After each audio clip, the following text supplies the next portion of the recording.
बाळा, उगाच दुःखी होत आहेस. तू मला शोधत आहेस आणि मी तुझ्या प्रत्येक श्वासात आहे. तू इतका निराश झालायस की मी तुला दिसतच नाही. बाळा, हा संदेश तुझ्याकडे आला आहे म्हणजे आता तुझे दुःख संपलं. तुला असे वाटते ना की मार्ग बंद झाले आहेत, आता कसे होणार?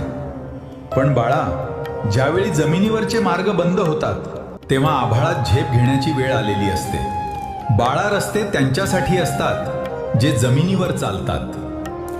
तुला तर आता यशाच्या शिखरावरून उडायचं आहे. ज्यांनी तुझ्या परिस्थितीचा फायदा घेतला, ज्यांनी तुझ्या प्रामाणिक कष्टांची चेष्टा केली, त्यांना थेट उत्तर देण्याची वेळ आता मी जवळ आणली आहे.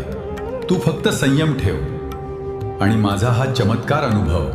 ज्या संकटांनी आजवर तुला रोखलं, त्याच संकटांच्या दगडांनी मी तुझ्या भविष्याचा पाया रचतो आहे. हे 4 शब्द आज तुझ्या हृदयात कोरून ठेव. अतूट. आता तुझा आत्मविश्वास इतका मजबूत